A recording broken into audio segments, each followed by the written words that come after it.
Alors tu te poses la question de savoir comment concilier efficacement la vie de famille et la vie professionnelle. Tu aimerais savoir comment est-ce que Marthe Karine fait pour être une bonne femme d'affaires à succès avec des entreprises à travers le monde et aussi une bonne épouse et une bonne maman et une bonne femme leader.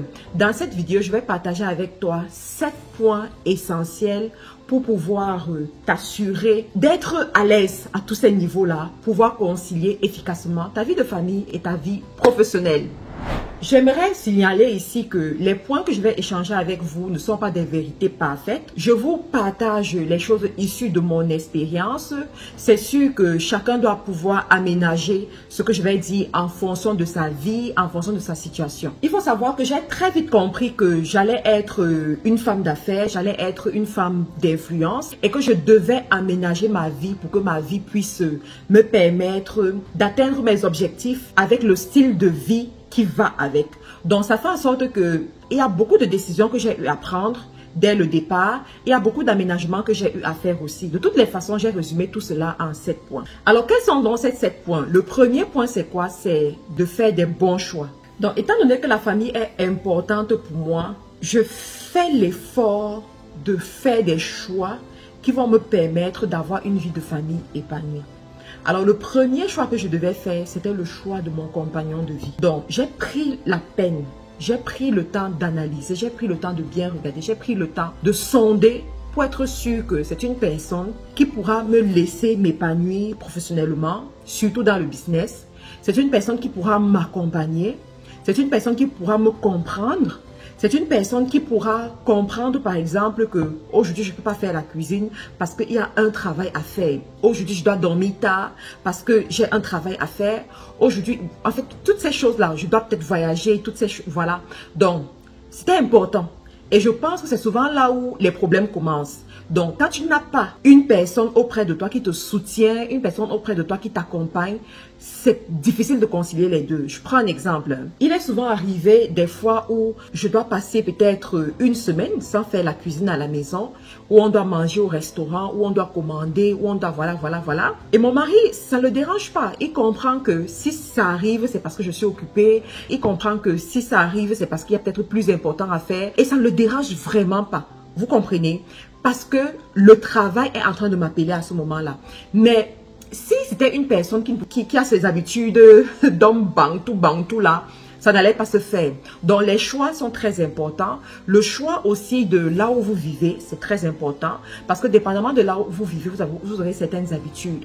Donc, moi, par exemple, le pays où on vit, le quartier où on vit, la maison dans laquelle on vit, je fais attention de choisir de façon méticuleuse. Le pays où vous vivez a un système de pensée qui va influencer votre maison, qui va influencer votre style de vie. Le quartier également a un système de pensée. La maison, l'agencement de la maison va vous amener à avoir certaines habitudes. Donc, je prends ça au sérieux. Le deuxième point à prendre au sérieux pour avoir une vie de famille et une vie professionnelle épanouie, c'est la discipline.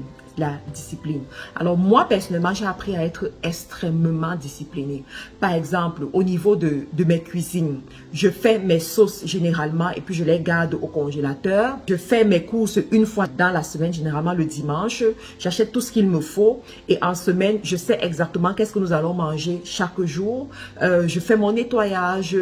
Je suis disciplinée pour travailler avec mon fils. Je suis disciplinée pour organiser mes travaux, c'est-à-dire mes formations, causer avec les partenaires, causer avec les clients.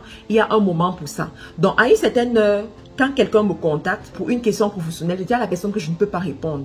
Parce que c'est le moment de ma famille, c'est le moment de passer du temps avec ma famille. Et ça rentre dans la discipline. Quand tu es discipliné comme ça te permet de savoir dire non. Ça te permet de savoir où est-ce que tu dois donner ton énergie, où est-ce que tu dois donner ton temps et tu évolues beaucoup plus rapidement comme ça. Le troisième point, c'est quoi? C'est de savoir se faire aider.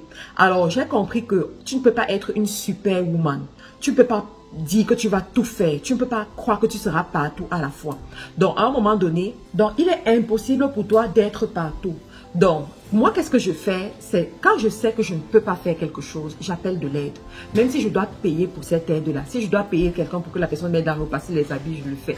Si je dois payer pour que la personne m'aide à faire le ménage, je le fais. Si je dois payer quelqu'un pour que la personne m'aide à faire un travail rapidement, que ce soit au milieu professionnel ou que ce soit à la maison, je le fais. Ça me fait gagner en temps. Vous savez, le temps est plus important que l'argent.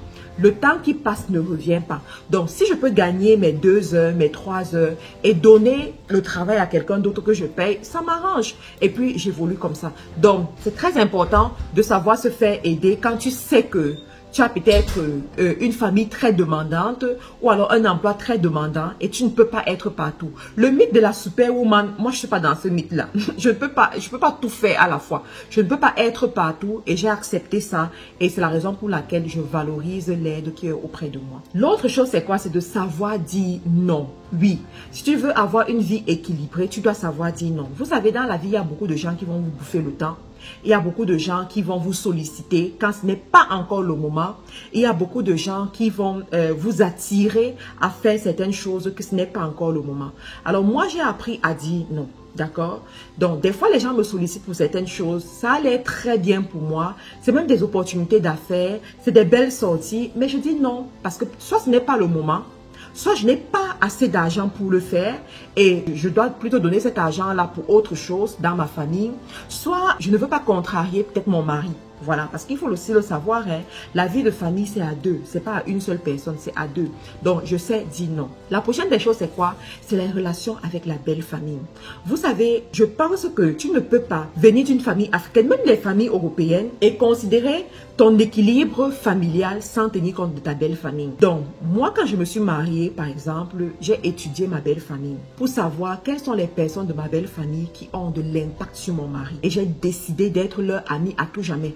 De ne jamais voir leurs défauts, de ne jamais voir ce qui ne va pas avec eux, de tout faire pour être leur complice à vie, pour m'assurer la paix dans mon foyer, la paix dans mes activités, la paix dans tout ce que je fais. Et bien entendu, il y a des stratégies. Voilà, il y a des stratégies, mais mon subconscient, parce que tout se passe au niveau du subconscient, on est d'accord. Mon subconscient est formaté pour ne voir que la paix, pour ne voir que l'entente, pour ne voir que le succès, pour ne voir que... Et je vous assure que ça a un impact incroyable dans la famille. C'est un impact incroyable même dans ses activités. Parce que quand tu es épanoui, quand tu vis la paix dans ton ménage, nécessairement tu vas vivre l'évolution dans tes business. Tu vas vivre l'évolution dans tes activités. L'autre point, c'est quoi? C'est le temps de détente, très important.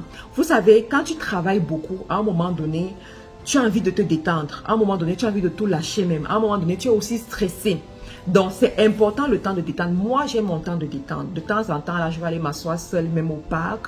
Je vais aller m'asseoir seule, peut-être dans un restaurant. Je vais sortir, je vais voyager, je vais faire des trucs. Donc, je prends mon temps de détente. Je vais aller me faire masser. Je vais me détendre tout simplement.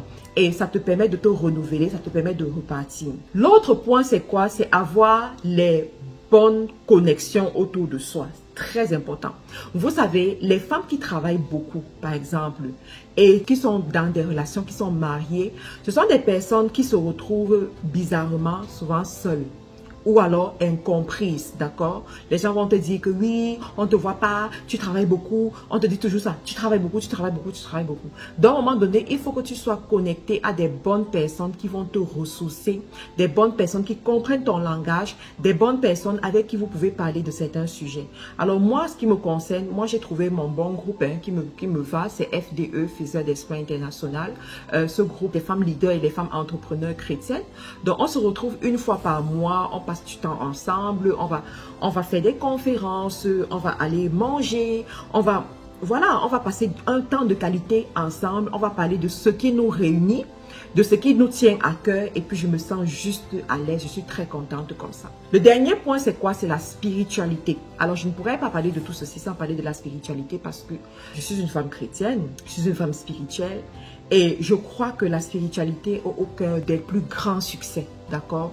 Tu veux réussir dans ta famille, tu veux réussir aussi de façon professionnelle, tiens compte de la spiritualité, d'accord? Applique les principes divins de succès. Très important. Il y a des principes qui dirigent la vie de famille, Il y a les principes qui dirigent les affaires. Il faut connaître ces principes-là. Il faut appliquer ces principes-là.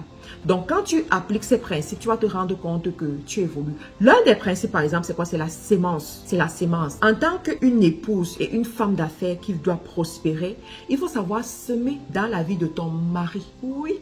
C'est un petit secret. Il faut savoir semer dans sa vie. Je ne te dis pas d'aller lui donner de l'argent. Non. Si tu peux observer ta vie, tu te rends compte qu'il lui manque telle chose, il lui manque cela.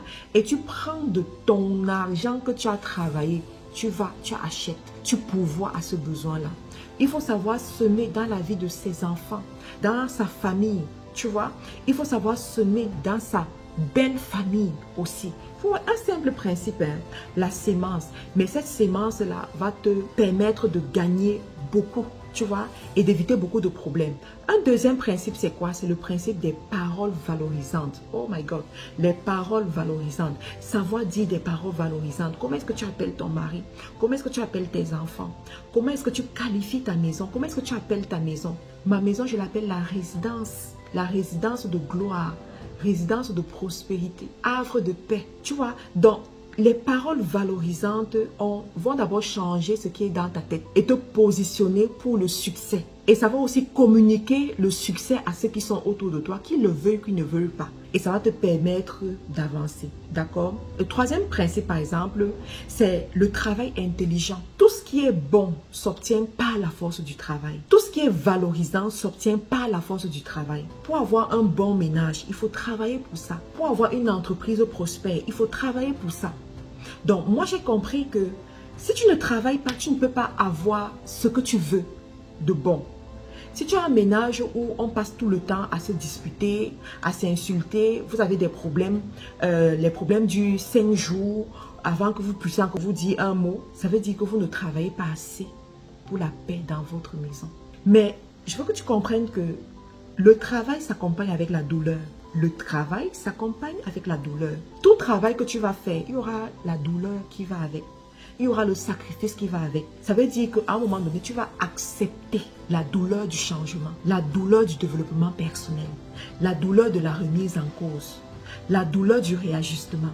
Ça fait mal, mais les fruits sont succulents. C'est beau quand vous voyez une femme belle, épanouie, qui réussit, qui va de gloire en gloire. C'est beau, n'est-ce pas? Mais posez-vous la question de savoir quel est le prix qu'elle paye derrière. Quelles sont les douleurs qu'elle traverse derrière? Parce qu'il y a toujours des douleurs. Malheureusement, on n'affiche pas ces douleurs-là sur Internet. On ne les montre pas sur Internet. Mais il y a des douleurs. D'accord? Donc, quand tu comprends ces choses-là, c'est beaucoup plus facile pour toi. D'autres principes, il y en a, mais je vais m'arrêter là aujourd'hui. Vous me direz en commentaire, si ça vous intéresse de connaître ce genre de principes, je viendrai vous enseigner, il n'y a pas de souci.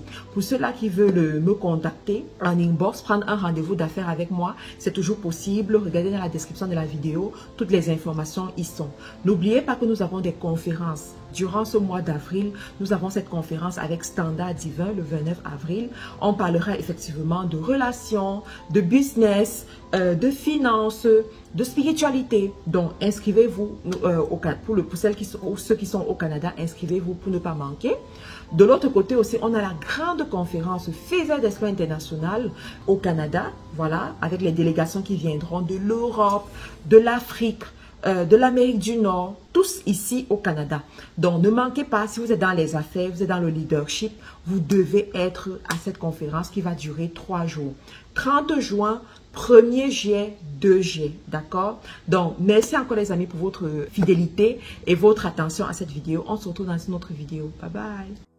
Pour un séjour calme et agréable à Abidjan et à Douala, choisissez MC Home, votre nouvelle agence immobilière. Nous mettons à votre disposition des appartements meublés ultra-modernes au bord des routes principales. Bénéficiez d'un cadre sécurisé, entièrement équipé avec une couverture Internet haut débit pour un séjour inoubliable.